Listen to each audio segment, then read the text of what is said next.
dalam arti tertentu kita sudah melakukan cukup banyak hal hingga kadang kita merasa lelah, letih, dan juga penat. Namun pandemi yang kita semua belum tahu ujung akhirnya ini terus mengundang kita untuk tiada henti bekerja bersama dan saling membantu guna menjawab dan mengatasi pelbagai dampak yang diakibatkannya. Dalam nama Bapa dan Putra dan Roh Kudus. Amin. Rahmat Tuhan kita Yesus Kristus, cinta kasih Allah dan persekutuan Roh Kudus bersamamu dan bersama rohmu. Saudara dan saudari, pagi hari ini kita diundang oleh Tuhan Yesus yang menggugah kita untuk semakin peduli terhadap nasib sesama. Ajakan Yesus, gugahan Yesus ini menjadi sangat penting dan sangat relevan, terutama di tengah pandemi ini, untuk kita saling membantu, saling memperhatikan, dan saling peduli satu sama lain. Dan dengan cara demikian, kita menghayati perintah Tuhan kita Yesus Kristus untuk mencintai sesama kita. Marilah dengan rendah hati kita mohon kepada Tuhan agar kita dikaruniai kekuatan untuk terus saling membantu dan bekerja sama menghadapi segala situasi hidup yang hari-hari ini masih belum menentu, terutama pandemi yang kita hadapi. Saudara-saudariku terkasih dalam Kristus, Penginjil Santo Yohanes menghadirkan kisah tentang Yesus yang memberi makan kepada 5.000 orang. Bukan pertama-tama bicara tentang mukjizat penggandaan roti, tetapi menekankan perhatian Yesus kepada orang-orang yang mendatanginya. Cukup berbeda dengan para penginjil lain, yaitu Matius, Markus, Lukas, yang juga menceritakan peristiwa ini. Ketiga Injil lainnya menampilkan para murid yang menyadari hari sudah mulai petang dan akan makin sulit mendapatkan makanan bagi orang sebanyak itu. Maka kemudian mereka mengusulkan kepada Yesus yang masih melayani orang-orang itu agar menyuruh orang banyak itu bubar dan pergi membeli makanan sendiri-sendiri. Tetapi Yesus malah menyuruh murid-muridnya untuk ikut bertanggung jawab memberi orang banyak itu makanan dengan berkata, "Kamu harus memberi mereka makan." Penginjil Yohanes memperlihatkan sikap Yesus yang begitu peduli terhadap nasib orang banyak tersebut dengan mulai menggugah perhatian para murid itu dengan menyapa Filipus. Di mana kita bisa membeli roti supaya mereka dapat makan. Dengan bertanya demikian, Yesus mengajak murid-murid melayani dan menyediakan makanan bagi orang-orang itu. Jangan sampai para murid lepas tangan atau meninggalkan tanggung jawab dengan cara membiarkan mereka itu bubar dan mencari sendiri-sendiri makanan bagi mereka. Nah, itulah bedanya antara ketiga penginjil sinoptik dengan penginjil Yohanes. di mana dalam penginjil sinoptik para murid digambarkan mereka meminta kepada Yesus, bubarkan saja orang itu. Tetapi dalam penginjil Yohanes dinyatakan Yesus justru menggugah para muridnya itu untuk memberi mereka perhatian, melayani mereka, dan menyediakan makanan untuk mereka. Nah, Bapak, Ibu, saudara dan saudariku terkasih dalam Kristus, saya sengaja untuk segera membuat lompatan permenungan pada pagi hari ini untuk tidak banyak bicara tentang eksegese atau penafsiran kitab suci itu sendiri.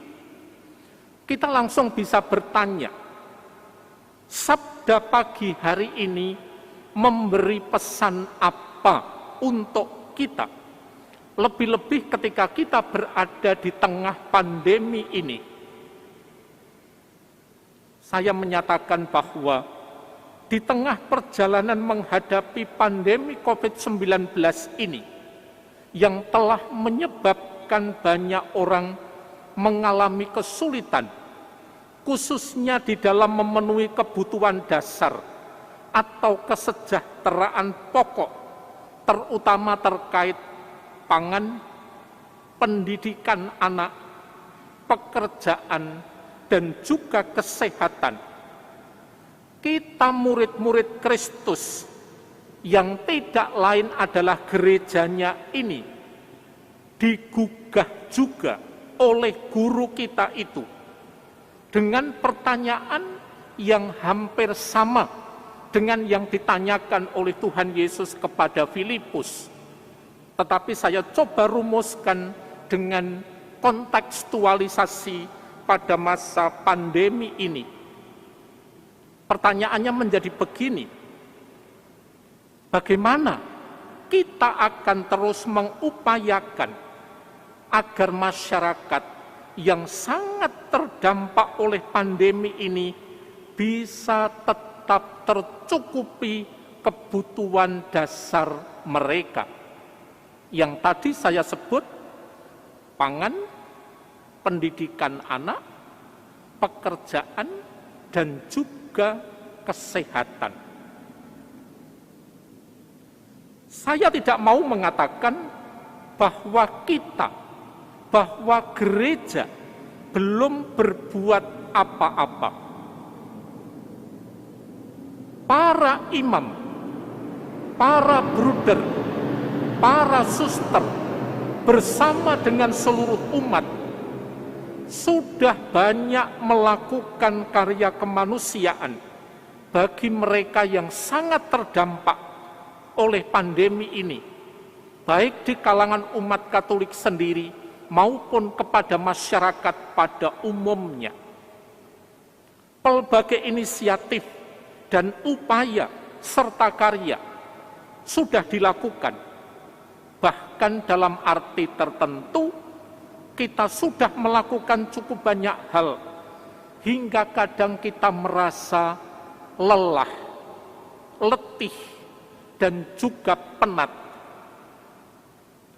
Namun, pandemi yang kita semua belum tahu ujung akhirnya ini, terus mengundang kita untuk tiada henti bekerja bersama, dan saling membantu guna menjawab dan mengatasi pelbagai dampak yang diakibatkannya.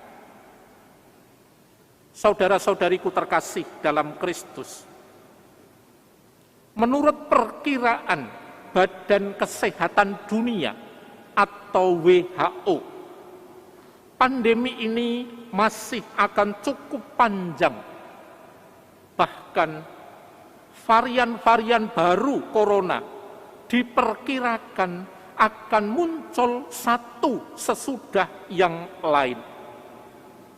Sehingga beberapa hari yang lalu, Bapak Presiden kita mengajak kita untuk bersabar dan memiliki nafas panjang yang tidak lain adalah semangat juang untuk terus bersama-sama menghadapi pandemi ini.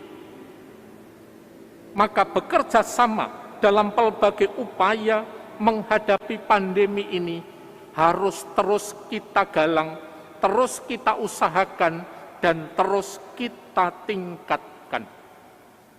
Hari ini Tuhan Yesus menggugah para murid-Nya untuk memberikan perhatian dan menggugah para murid menyediakan makanan bagi mereka yang mengikuti Yesus. Demikian juga pagi ini Tuhan Yesus menggugah kita semua, mengajak kita semua untuk sekali lagi dan terus memperhatikan siapapun, terutama mereka yang sangat terdampak oleh pandemi ini. Seraya kita mohon kepada Tuhan, semoga Tuhan memberkati kita, terus memberikan kesehatan kepada kita, perlindungan terhadap wabah virus corona, dan juga terhadap segala upaya kita. Marilah kita bersama-sama berjuang untuk menatap masa depan, bukan sekadar dengan optimisme, melainkan dengan harapan. Karena orang yang berharap berarti orang yang berani menempatkan masa depannya itu di dalam tangan Tuhan sendiri selaku penyelenggara kehidupan ini. Para saudara, dengan ini saya akhiri permenungan pada pagi ini. Marilah kita bersyukur kepada Tuhan dan terus memohon, sudilah kiranya Tuhan segera membebaskan bangsa manusia dari wabah virus corona ini. Terpujilah nama Tuhan kini dan sepanjang masa. Amin. Para romo, bruder, suster, rekan-rekan muda, ibu bapak, dan anak-anak terkasih, terima kasih untuk kebersamaannya dalam perayaan Ekaristi pagi hari ini, Minggu Biasa yang ke-17. Kita selalu mohon, semoga Tuhan segera membebaskan kita dari wabah virus corona, dan kita pun diperkenankan untuk terus berjuang dan peduli satu sama lain guna menghadirkan kerajaan Allah demi peradaban kasih. Romo Nugi, terima kasih. Romo Agung, terima kasih. Para kantor dan organis, terima kasih untuk kebersamaannya dalam Ekaristi ini, serta semua yang bertugas, teman-teman Komsos, dan siapapun yang terlibat dalam perayaan syukur ini. Mari kita akhiri Ekaristi kita dengan mohon berkat Tuhan. Tuhan bersamamu dan bersamamu. Semoga saudara dan saudariku senantiasa dirahmati, dilindungi, dan dibimbing oleh berkat Allah yang Maha Kuasa, Bapa dan Putera dan Roh Kudus. Amin. Saudara sekalian, dengan ini Ekaristi kita telah selesai. Syukur kepada Allah. Marilah pergi, kita diutus. Amin.